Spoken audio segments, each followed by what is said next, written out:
now. And it should take about a minute. There it is. I'm going to share it and we're going to go. Alrighty.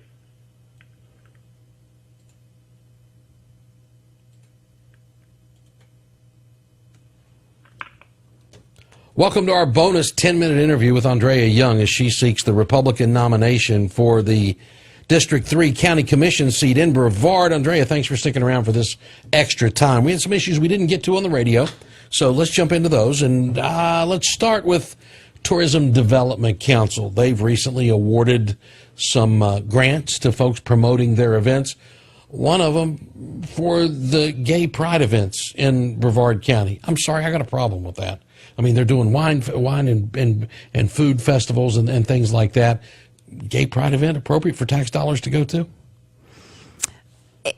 For tax dollars to go to, maybe I would have to look at it closer. But on the other side, these people are in business, so they are looking at their where does their business dollar come from? Where does it come from? If that group happens to be a large group of people that have decent jobs, they are spending money. They want that money. You don't want to alienate that entire group. So certainly you want to promote it, because as they come in, then they stay at the hotel, they go to the restaurants, they spend money. That makes jobs for other people. One hand washes the other, as far as one job promotes another job, because then you have housekeeping, and they go to the gas station, they go to the convenience stores, they go to the beaches.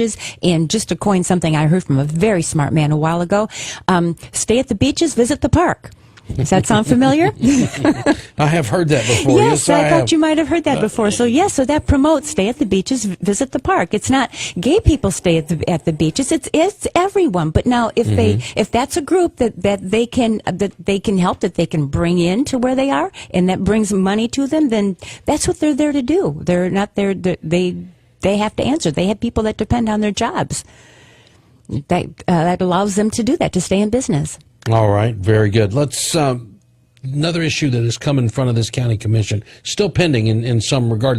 They've deposed county commissioners on this lawsuit about invocations at the start of the meeting, and atheists want the opportunity to offer an invocation at the beginning of the county commission meeting. My question would be, to who and for what? Give me your thoughts. The commission so far has stood pretty fast against no. Atheists aren't given an invocation here. If you're a person of faith, whatever the faith, you're going to have an opportunity. But no faith doesn't make sense. Tell me what you think. Well, exactly. I feel the same exact way. I'm a very God-centered person, and if an invocation is to put it in the hands of a higher power. If you're an atheist, you're denying that there is a higher power.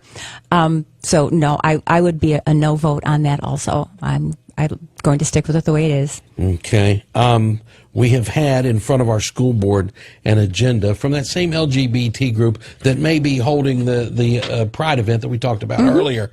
They've been pushing a gender identity agenda in front of our school board, to the point that the schools have said, you know what, we're going to have a special classification of protection for folks who walk in today and say, yesterday my name was Timmy, today it's Tammy. Give me your thoughts if the county's approached on this, because they've approached various cities and the state government in addition to the school board. How would you handle that as a commissioner? No, I'm kind of an old-fashioned person. I believe there's only two genders, not 59 or whatever the number was that we had the other 56 day. on Facebook, whatever it is. Yes, yeah. whatever there is. There are only two. You can call things anything else you want to call them, and that's fine. You certainly have the right of free speech to call things that way, but to me there's male and there's female. And if there's a woman standing there, I'm going to refer to her in the female gender, she, her, that sort of thing. And I know that I could be sued if I say, here, take this to this lady over here, and she doesn't want to be referred to as a lady. She can sue me. That's just crazy.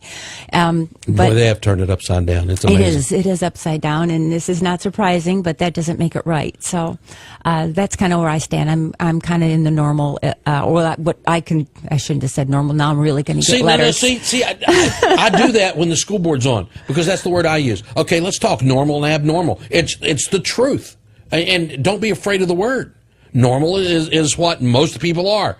Abnormal is if you're outside the norm. End of story. Isn't that AB normal? Isn't that the brain from the AB normal donor? Yeah, that would be it. Kind of like blood, right? Let's talk about your priorities should you be elected to this job.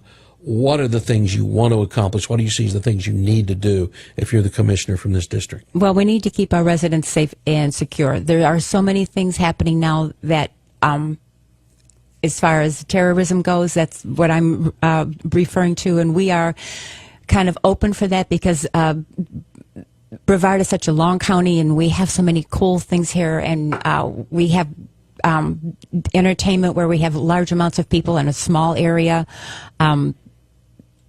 I want to be as PC as I can here. If you're grouping people together, it's that much easier to take out a large group of people when they're all grouped together, kind of like one grenade will take you all out. I know that's a phrase. So we need to have security people that are in these groups that are walking through there, maybe with sniffing dogs, that sort of thing, to keep our people safe. I want my residents to be safe. I don't want to be the next news story. Oh, tragedy happens in Melbourne. Tragedy happens in Cocoa. I don't want that to be us ever. So that is the main thing. And then, of course, is infrastructure. That's a big thing for me also. We need to have our roads. Now, coming from Detroit after 35 years, we down here, we don't even know what a pothole is. You can lose your whole car in a pothole up there. You've got the freeze thaw on the roads in addition to everything else you have on the roads. Down here, we don't have that, so I don't see that there's a reason that we shouldn't have good roads.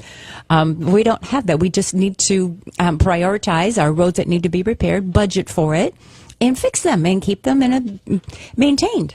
Do roads belong in priority funding? Are they one of the priorities of? They are a priority. This yes, okay. I do, and I want the roads fixed. So safety, infrastructure. Those are my two main things. Those are that's my cake. Everything else is frosting. Let's talk about the budget. You've met with Stockton Whitman. You've taken a glance at this county budget. What did you learn as you sat and talked with him?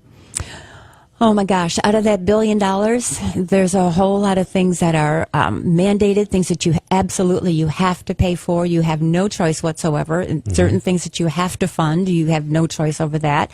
And that when it finally gets down to the little things that you have any control over, it's just like your own paycheck. You have to make your house payment, you have to make your car payment, pay the gas bill, or the electric bill. Those are the things that you cannot get around. You have to pay them.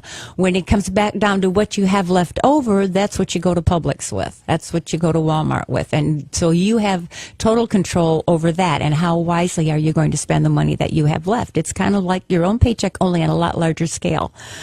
So that's what I've learned. So I just need to pare that down. If I want to cut my grocery budget by $20, well, that's fine. I can certainly do that. I can give up Doritos and beer, or I can give up toilet paper and laundry detergent. Either one of those is going to have an impact on my quality of life.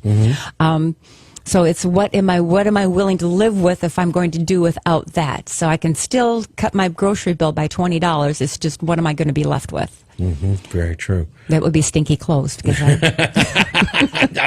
I'm thinking I'm going that direction also. Is the county doing a decent job of prioritizing their funds? They're doing a decent job. Our county commissioners, they do the absolute best they can with the information that they had before them at that time.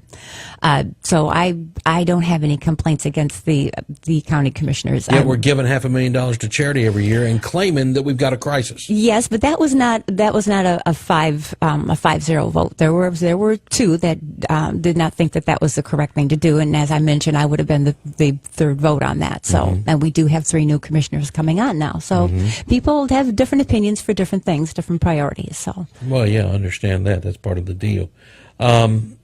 As you look at what's going on with the county, you've got the lagoon, you've got roads, you've got other needs within the county. Do you have a pet peeve? Do you have a pet project, something you're really interested in and seeing accomplished? Well, I don't want to go with the crisis du jour, Right. but until something else comes up, and we do this knee-jerk thing of the Indian River Lagoon right now, that is the most important thing. Keeping the beaches going, that's another thing. That's why people come here, they want to go to the beaches. So I want to have nice beaches for them. I want them to feel safe while they're at the beaches. So those are the things right now, unless I look in there further and try to scoop out something, I want to, that's the Indian River Lagoon, because we have so much depending on that. We have like 19,000 jobs that are dependent on the Indian River Lagoon. $2 billion a year in benefit from the Indian River Lagoon. Look at all the tourists that come in and they go through and they do the canoeing and they do all the things through the Indian River Lagoon. We've got people that live on Turkey Creek, all in there. That all has to do with that. So I want to keep that as safe as possible. One of the things that I am concerned about, and this is in the future going down the road, is why can we not manage our trash? How many hundreds of years are we going to have the city dump? They still have city dumps that they had their antiques, so we're digging out of them. I think we should be able to manage our own trash better. We should recycle more. If white metal cannot be recycled, that's fine. Then let's stop making things out of white metal, and that would be market driven.